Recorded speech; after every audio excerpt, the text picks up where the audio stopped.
In today's Arsenal Weekly, this Arsenal team are on the verge of becoming record breakers after securing an 8th clean sheet in a row against Slavia Prague.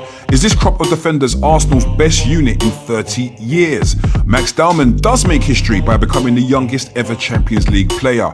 Big Victor Gyokeres set for a spell on the sidelines after picking up a rare muscular injury. But that's alright, as we have that man, Super Merino, amongst the goals again as he scores at the double in Arsenal's Champions League clash with Slavia Prague. And looking ahead to the Stadium of Light against Sunderland, will Sunderland register a shot on target?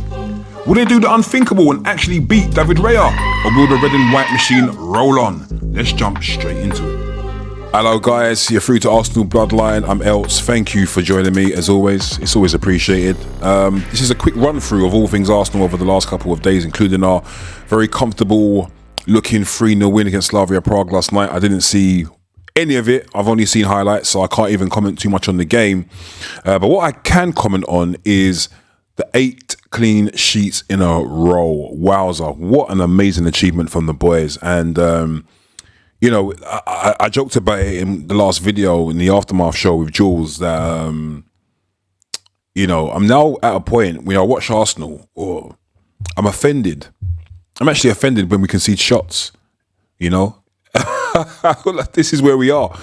This is how good we've become defensively. This is the unit that Arteta has built. It's incredible. And it's another clean sheet yesterday.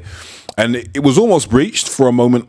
For a moment or so, I think we all thought, oh no, when the referee gave a penalty and quickly overturned it. And looking back on the highlights, I don't even know why he blew in the first place, to be honest. I think maybe he thought that Ben White had a high foot, and when then really it was the other way around.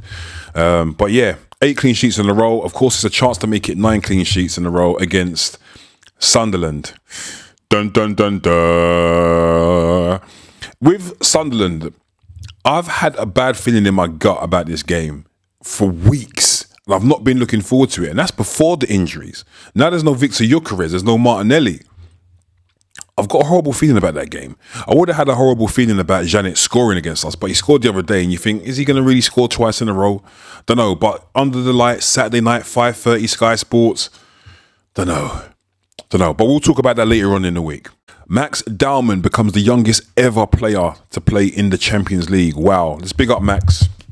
Give me his flowers, man. 15 years old and 308 days at the time of playing. Incredible, man. But no shocks, no surprises there. He's good enough. We've been seeing this guy don it up now for about 4 or 5 months since pre-season, and he was twisting up the likes of Joe Linton for Newcastle. He's destined for great things. We know it.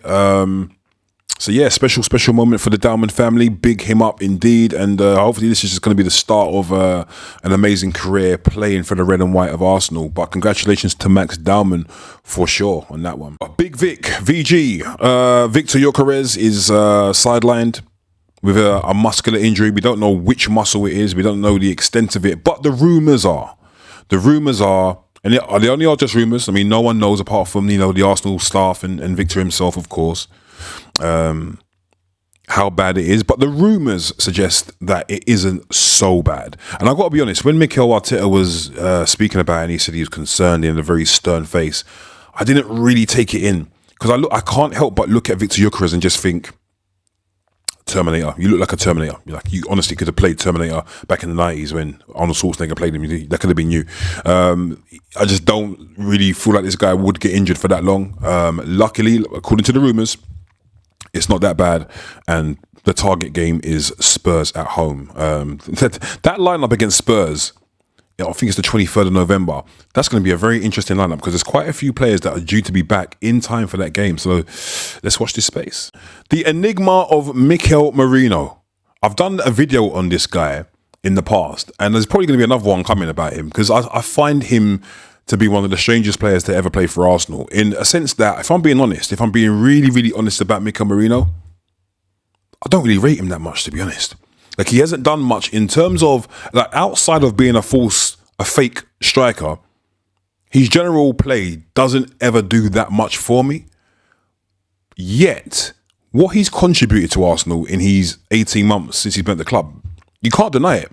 He's finishing his out of this world. I said that in my video about him.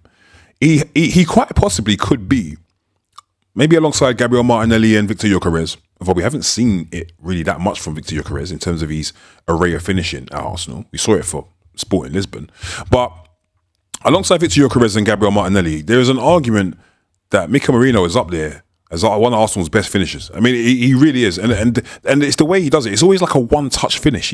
Another one-touch finish last night. That was a wonderful finish. His first goal. His second goal was a header. It was a bit weird. He kind of jumped and he kind of hit the back of his head and went in. But then you think about the goal he scored against Real Madrid, the one-touch finish, and then you think about the header against Newcastle. So he's got that in his locker. Another really impressive sort of brace of goals from him, like again last night. And could he be the guy that comes in as the supplement for a missing striker? Could he fill that void on Saturday? He could be. Certainly, I guess I'm assuming it'll be between him and Trossard. But I don't know how to feel about Mikel Merino. You know, in one hand, I'm kind of underwhelmed by him, but on the other hand, I feel like, well, you got to rate him. So big up Mikel Merino, I guess. Yeah. Sort of just lastly, I touched on it earlier in the video. We got Sunderland this coming Saturday away, 5:30 kickoff under the lights, live on Sky. And I just wonder, is this where it all ends, guys? Is this where the clean sheet record ends? Or are we going to break this record? I'm nervous. I'm nervous because Sunderland are way better than I think any one of us expected them to be. They're flying high. They're fourth. Remember, the top four all play each other. And somehow it's Sunderland are involved in this. They're at home where they haven't lost. And there's a certain number 44, there's a certain number 34 that we're facing who knows us very, very well. I am nervous. And it's the final game before the international break, yet another international break. And because our rivals play, Liverpool and City play the day after, and you just think to yourself, you just want those maximum points to put City and Liverpool under as much pressure as possible. If we do manage to win against Sunderland, we're 10 points clear of Liverpool, we're 9 points clear of City. If that game ends a draw, beautiful. So yeah, don't know. I hope this gut feeling goes away and the boys shut me up and prove me wrong. But I wouldn't be totally surprised if we only manage a draw. And it's mainly because of the injuries, man. Because of how good we've been, it hasn't been really considered the injury crisis. And we are actually in an injury crisis. When you think of the players that are not there, when you think of the fact there's no Odegaard, there's no Martinelli, there's no Madueke, there's no Havertz, there's no Jesus, and now there's no Victor Gyokeres. That is 6 attackers missing. If we had them available, I'd 3-4-0. Yeah, no problem. But I'm just a little bit concerned. But hey, that's just me. We might go there and win 2-0 comfortably. With our defence, this is one thing that just keeps me warm at night, is because our defence is so good. That's what kind of gets me through. That's what makes me think, if we score, they won't score, and we'll win the game. I hope that's the case, but we shall see. Guys, leave it in the comments below. Let me know your thoughts. Another good week for the Arsenal. 8 clean sheets in a row. That is absolutely tremendous. I'm going to ask a question for you guys for the comment section. Is this Arsenal's best defence in 30 years? Have we had a defensive unit as good as this in 30 years? I don't think so. Let me know in the comments what you think. But guys, thanks for watching. This has been the Arsenal Weekly. I am Elts. Do not forget to subscribe if you haven't done already, or if you're new. Love for the support. Big up yourselves. And stay tuned for more content. I'm Elts for the Arsenal Bloodline, and I'm out. Later.